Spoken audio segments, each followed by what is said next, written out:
नमस्कार, मैं हूँ रिपु मिश्रा। आपने देखना शुरू कर दिया चंपारण मिरर और आज हम चंपारण की ही धरती पर चंपारण के साथ नौतन के सम्मान पूर्व मंत्री श्री नारायण प्रसाद जी के साथ बैठे हैं। तो सबसे पहले सर आपका स्वागत है चंपारण मिरर पर। चलिए, आपको भी चंपारण मिरर को भी हमारा धन्यवाद है कि आप इंटरव्यू ले रहे हैं, हम दे रहे हैं। सर नौतन को जहाँ पिछड़ा बैकवर्ड एकदम क्या बोलते हैं निचले पायदान पर क्षेत्र माना जाता था और आज नौतन विकास की तरफ अग्रसर है। क्या कुछ कहेंगे, आपने क्या प्रयास किया नौतन को यहाँ तक पहुँचाने में?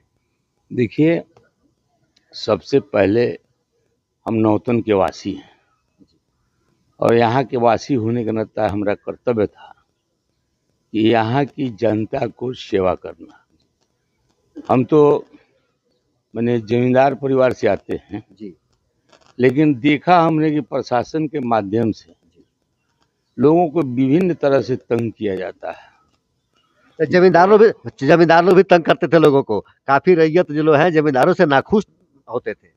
देखिए, उस समय अंग्रेजों का था। अंग्रेजी के जाने के बाद जमींदारी समाप्त हो गई, लेकिन कुछ गृहस्थ जीवन के लोग रह गए जो गृहस्थी करते थे।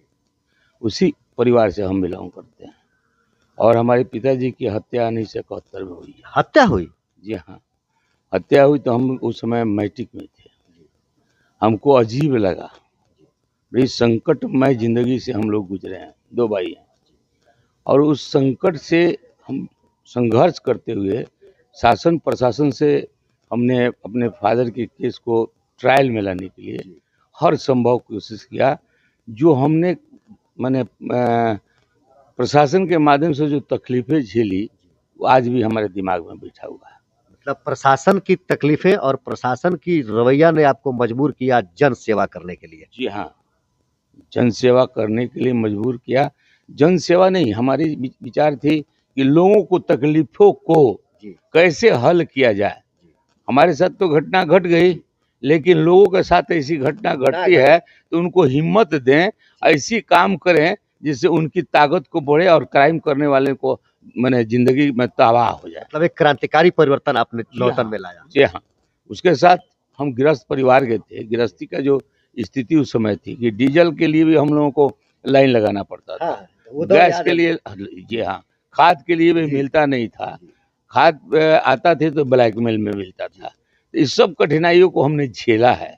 इस कठिनाइयों को झेलते हुए जब मानव के रूप में इस धरती पर भगवान ने भेजा है तो हमारा कर्तव्य बनता है कि अपने साथ जो भी घटित घटनाएं हुई है उस घटना को भी दूसरे पर नहीं आ सके या उसको हम सुधार सके, इसी लिहाज से हमने राजनीति में पांव रखा और सबसे पहले हमने भारतीय जनता पार्टी के सदस्य के रूप में लिया। और प्रथम बार जो शहरी क्षेत्र में भाजपा की पकड़ थी उसे गांव तक पहुंचाने का मतलब पहले भाजपा को शहरी पार्टी के नाम से जाना जाता था, मतलब भाजपा की पकड़ शहरों तक ही सीमित थी, ग्रामीण स्तर में नहीं था। जी हाँ, बेतिया शहर में भाजपा को वोट मिलता था। मदन जायसवाल उस समय लड़ते थे, लेकिन शहरी क्षेत्र में जाते जाते वो हार जाते थे। हमने सब देखा है। अब बहुत परिश्रम करने के बाद जब गांव के तरफ लोग का दिमाग घूमा और कांग्रेस से हटा कि भारतीय जनता पार्टी ये वो पार्टी है जो अंतिम सीढ़ी पर जो व्यक्ति है उसको भी उठाने का काम करती है, वहां तक पहुंचा है भारतीय जनता पार्टी की। तो हमने जो है गांव-गांव में अपने बुलेट मोटरसाइकिल से, और उस समय सड़क ना मात्र का था और वो भी टूटा हुआ था, बाकी सब कच्ची था। नहीं, हम तो भोगे हुए हैं ना, सब कच्ची था, लेकिन उसी कच्ची में चलने की हम लोग की आदत थी, तो इसलिए धूल पूरा हवा के प्रकोप से भी हम लोग डरते नहीं थे। दिन भर हम लोगों से संपर्क करते थे। आज शाम होते होते शरीर जो है गंदगी से भर जाता था तो शाम को स्नान भी करते थे। ये सब काम करते करते हम लोग को काफी मैंने कुछ अच्छा भी लगता था, कुछ कष्ट भी होता था। अच्छा इसलिए लगता था कि देख रहे थे कि लोगों की मैंने सेवा भावना मन में था, तो अच्छा लगता था। साथ साथ लोगों की भी उत्सुकता थी कि भाई एक साफ परिवार के लड़का इतना मेहनत कर रहा है, हम लोग को समझा बुझा रहा है, तो उन लोगों को भी खुशी देखकर हमको खुशी होती थी। देखिए, ऊपर वाले ने जो चाहा, धीरे धीरे हमने भारतीय जनता पार्टी में रहते हुए, लेकिन ये सीट नौतन विधानसभा का सीट जदयू को दे दिया गया 2000 में। तब से बैना जी यहाँ जदयू के विधायक हुआ करते थे और हम संघर्ष करते रहे। जब देखा कि भाई भाजपा की सीट नहीं बनेगा तो हमने बहुजन समाज पार्टी से टिकट लिया। अच्छा, आप बहुजन से भी लड़े हुए हैं? जी हाँ, 2005 में हमने जो है बहुजन समाज पार्टी में बन मायावती जी से लिया और दलितों के बीच में रहकर साथ ही किसानों के बीच में काम करना शुरू किया। 1993 में यहाँ गंडक का प्रकोप हुआ, काफी पानी मैंने बाढ़ का तो प्रभाव पड़ता है इधर। हाँ, 25 गांव जो है सो पूरे पानी के गिरफ्त में था। माल में उसी का कठिनाई, बाल बच्चे को कठिनाई, तो उसमें भी हम लोगों ने सहयोग किया। अपने जो है सो छाती भर पानी में घुसकर महिलाओं को और बच्चे को लेकर उनके सामान को ऊंचा स्थान पर ले गए और भोजन की प्रक्रिया पूरा किए। हम लोग जो है सो भाजपा के थे, इसलिए आरएसएस पैटर्न पर काम करने का हम जानकारी पहले से आदत थी। जी हाँ, इसलिए जो है हर गांव घर में हम लोगों ने 3-3 रोटी बनाकर, अपने घरों से रोटी बनाकर कम से कम 10,000 लोगों का हम लोग खाना मैंने समझिए कि 4-5 टाइम खिलाए। वो दौर अलग था। उसके बाद हमने जो है सो बहुजन जब हम 2005 में पकड़े, तो 2005 में पकड़े तो हमने हमको सिंबल मिला, हम लड़े, लेकिन अच्छा खासा वोट मिला था हमको उस समय। 5 में हम हार गए, है ना, तीसरे नंबर पर है, लेकिन संघर्ष छोड़ा नहीं। हारने के बाद भी जनसंपर्क में हमारा बना रहा। मतलब आपने इस बात को चरितार्थ किया कि असफलता ही सफलता की सीढ़ी है। जी हाँ, ये हमारे पूर्वज कह गए हैं कि घबराना नहीं चाहिए, काम करते रहो ईमानदारी से, और ईमानदारी से करोगे तो निश्चित है एक दिन तुम्हारी विजय होगी। इसी पैटर्न को लेकर हम काम करते रहे। इधर लोग जीत जाता था, एरिया छोड़ देता था, हम गांव में उस समय और आप हारने के बाद भी लोगों के बीच। जी हाँ, लोगों को आश्चर्य होता था। जो व्यक्ति हार गया, आज तक हारने वाला व्यक्ति गांव में घूम रहा है, कभी गांव में नहीं घुमा है, लेकिन घूमते रहे। इसका प्रभाव पड़ा, लोगों को लगा कि भाई तो आदमी बड़ी मेहनती है। तो 2005 में तो नहीं जीते, लेकिन 2008 में उपचुनाव जब हुआ, मैना जी यहाँ से आपको सांसद बन गए, लोकसभा चले गए। जी हाँ, उपचुनाव में। तो फिर हमको टिकट हम लिए और टिकट लेकर हमने लड़ाई किया। और उस समय लोगों को लगा कि भाई तो सरकार बन नहीं सकती है, इसलिए इस बेचारे को जो दिन रात रहकर और अपना जमीन जायदाद को भी बेचकर, हाँ, ऐसा भी सुनने में आया है कि आप चुनाव लड़ने के समय पैसे के अभाव के कारण जमीन भी बेच दिए थे। जी, तो कम से कम 10 बीघा जमीन, हम कहा ना कि जमीन गृहस्थ परिवार के आते थे।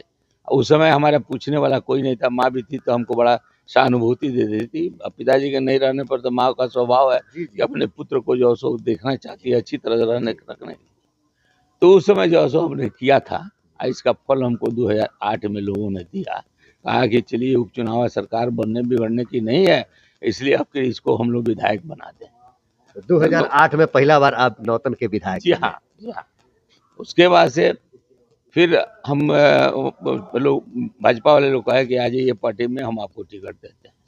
लेकिन विश्वास नहीं था, इसलिए कि हम 90 से और 2008 18 वर्ष तक झंडा ढोए, उसके बाद भी टिकट नहीं मिला। तो हम जो है सो लोजपा से, हमारे महेश्वर सिंह थे उस समय लोजपा से, उनसे हम 10 में चुनाव लड़े। 10 में चुनाव लड़े तो सेकेंड हम रहे। उसके बाद पार्टी के दबाव पड़ा भाजपा का, चले ये पार्टी में। तो हम भी सोचा कि ओरिजिनल पार्टी तो हमारा वही है और ये लोग टिकट दे देगा तो ठीक है। इसलिए हमने जो है सो कुछ महान लोगों से, भाजपा के नेताओं से मिला, और कहा कि आपको श्योर सीट देंगे। 2015 में लोग सीट दिया। और उस समय हमसे लड़ने के लिए बैना जी जो सांसद रह चुके थे, नौतन है, और नौतन से विधानसभा लड़े। तो फिर नौतन से विधानसभा लड़े। जी हाँ, उस समय भाजपा अलग हो गई थी, आपको मालूम होगा। उस समय उनको हमने 15,000 वोटों से हराने का काम किया। सहानुभूति हमारे साथ थी। हमने 1 बरस सहानुभूति और कर्तव्य कहिए, आपने 1.5 बरस जो काम हमने किया था ना, वो 1.5 बरस का याद लोगों को आया कि आदमी जो 1.5 बरस रहकर इतना काम किया है, वो 5-7 साल रह कितना करेगा। तो इसलिए उस समय उनको हार का मुंह देखना पड़ा। मैना जी हार गए विधानसभा, और उसके बाद से फिर वो चले गए 14 में लोकसभा लड़ने के लिए। तो 14 में तो हारे थे, 14 में हारे थे, अब 15 में विधानसभा लड़े थे। अब फिर आगे चलकर गठबंधन बन गया आपको 19 में। तो फिर वो 19 में फिर लोकसभा चले गए, और हम 20 में फिर आपको चुनाव जीते। तो हम जब जब लड़े हैं जी। हमारी मत प्रतिशत बढ़ती ही जाती है। मतलब हर बार वोट का प्रतिशत बढ़ता जी हाँ, गया। जी हाँ। मतलब लोगों में आपकी पकड़ बढ़ती गई। जी, जी, अब वो आपका काम कहिए, काम जी। आपने अच्छा किया तो लोगों के विश्वास हम को जीता आपने। 2020 में लड़े जी, तो हम 26,000 वोट से जीते। जी, उसी तरह अभी जो लड़ाई 25 की है जी। तो हमको अनुमान है कि मैंने 45,000 वोट से हम मतलब मार्जिन कितना बढ़ जाएगा? एकदम निश्चित हो रहेगा। इसलिए हर गांव में जहाँ रोड नहीं था रोड दिया, जहाँ बिजली नहीं थी बिजली पहुंचाया, जहाँ एक्सचेंज नहीं था वहाँ एक्सचेंज बैठवाया। और इसके अलावा हमारे माननीय सांसद साहब संजय जायसवाल जी हैं, उनकी और हमारी हम विधायक और सांसद लोकसभा से जितनी भी समस्या थी वो उससे निपटाते थे। हम विधानसभा में अपने माननीय मुख्यमंत्री नीतीश कुमार से लड़कर हम लोग लाते थे। तो इसलिए वहाँ यहाँ अभी 3 हाईवे निकल रहा है। लोगों का एक सवाल रहता है अक्सर, लेकिन लोग अभी आपको कटघरे में खड़ा कर रहे हैं।